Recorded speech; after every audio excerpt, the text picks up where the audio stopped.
এভাবে করে যদি ভর্তা না খেয়ে থাকেন তাহলে ঝটপট তৈরি করে নেন এই বেগুনের ভর্তার রেসিপিটা। কোনো রকম ঝামেলা ছাড়া তৈরি করে নিতে পারবেন। আর এটা অনেক বড় বড় হোটেলেও এই রেসিপিটা করে থাকে। আসসালামু আলাইকুম, আশা করছি সবাই ভালো আছেন। দেশে ও দেশের বাহিরে যে যেখান থেকে আমার ভিডিওটি দেখছেন সবাইকে অসংখ্য ধন্যবাদ। একটা লাইক দিয়ে পুরো ভিডিওটির সাথেই থাকবেন আশা করছি। চলুন তাহলে দেখে নেন আমি কিভাবে এই বেগুনের ভর্তাটা করে নিয়েছি কোনো রকম ঝামেলা ছাড়া। মাত্র 5 মিনিটের মধ্যেই তৈরি করে নিতে পারবেন এই দারুণ ভর্তার রেসিপিটা। কোনো রকম পোড়া ঝামেলা ছাড়াই এই ভর্তার রেসিপিটা তৈরি করে নিতে পারবেন আমার এই রেসিপিটা ফলো করলে। চলুন তাহলে মূল রান্নায় চলে যাই। আমি প্রথমে একটা প্যানের মধ্যে সরিষার তেল দিয়ে নিয়েছি। সরিষার তেল দিয়ে এই ভর্তাটা তৈরি করে নেব। আর দেখতে পেরেছেন আমি শুকনো মরিচ টেলে নিয়েছি, তারই সাথে রসুনও আমি ভেজে নিচ্ছি। আর এর সাথে আমি পেঁয়াজ কুচি ভেজে নিচ্ছি। আমি কিন্তু এখানে সব কিছু ভেজে নিয়েছি। আর এখানে আমি আরও প্যানের মধ্যে সরিষার তেল অ্যাড করে দিলাম। এর মধ্যে আমি হলুদ আর স্বাদ মতো লবণ দিয়ে বেগুনটা ভেজে নিচ্ছি। অবশ্যই আমার এই রেসিপিটা এভাবে করেই অবশ্যই ট্রাই করে দেখবেন। আর আমি এখন ঢাকনা দিয়ে ঢেকে দিয়েছি।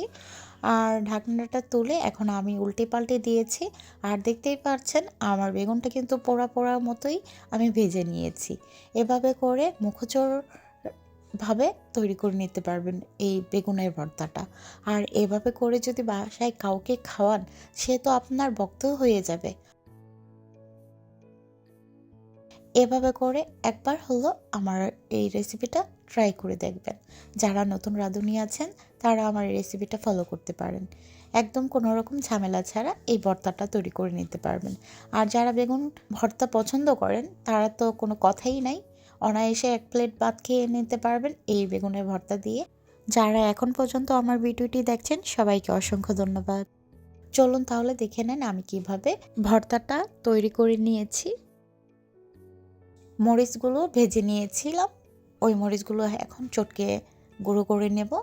আর এখানে স্বাদ মতো লবণ দিয়ে দিয়েছি। যেহেতু আমি বেগুন ভাজার সময় লবণ ব্যবহার করেছি তাই এখানে অল্প পরিমাণে আমি লবণ দিয়ে মরিচগুলো চটকে একদম গুঁড়ো গুঁড়ো করে নিচ্ছি।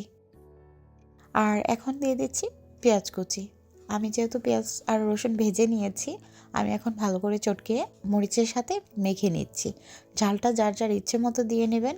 আর অবশ্যই যারা এখন পর্যন্ত আমার ভিডিওটি দেখছেন কিন্তু একটি লাইক দিতে ভুলে গিয়েছেন, একটা লাইক দিয়ে পুরো ভিডিওটির সাথেই থাকবেন। আর দেখতেই পাচ্ছেন আমি কিন্তু এখানে তেল অ্যাড করে দিয়েছি, সরিষার তেল। আর এতটাই টেস্টি হয়েছে না খেলে বুঝতে পারবেন না। ঝটপট তৈরি করে নেবেন আমার এই রেসিপিটা দেখে। তো দেখতেই পাচ্ছেন আমি হাত দিয়ে ভালো করে মেখে নিচ্ছি। আর মুখে পানি চলে আসছে। যারা ভর্তা লাভার আছেন অবশ্যই এভাবে করে ট্রাই করে দেখবেন কতটা টেস্টি হয় আমার এই রেসিপিটা। আমি ভালো করে চটকে চটকে ভর্তাটা তৈরি করে নিচ্ছি। আমি একটু টেস্ট দেখে নিয়েছি লবণের পরিমাণটা, তো পারফেক্ট হয়েছে। আর এতটা টেস্টি হয়েছে যা বলার বাহিরে। দেখতেই পাচ্ছেন কতটা লোভনীয় হয়েছে। এখন আমি ধনিয়া পাতা অ্যাড করে দিচ্ছি। আমি কিন্তু ধাপে ধাপে ভর্তার জন্য সব কিছু উপকরণ দিয়ে ভর্তাটা তৈরি করে নিয়েছি। আর দেখতেই পাচ্ছেন কতটা লোভনীয় হয়েছে। আমার ভিডিওটি আপনাদের কাছে কেমন লেগেছে কমেন্টে জানিয়ে যাবেন। ভালো লেগে থাকলে লাইক কমেন্ট শেয়ার করে পাশে থাকবেন। আর নতুন হয়ে থাকলে চ্যানেলটি সাবস্ক্রাইব করে পাশে থাকা বেল বাটনটা অন করে দিবেন। সবাই ভালো থাকবেন, সুস্থ থাকবেন। আজকে এই পর্যন্ত, আবারও নতুন কোনো ভিডিও নিয়ে হাজির হয়ে যাব। আল্লাহ হাফেজ।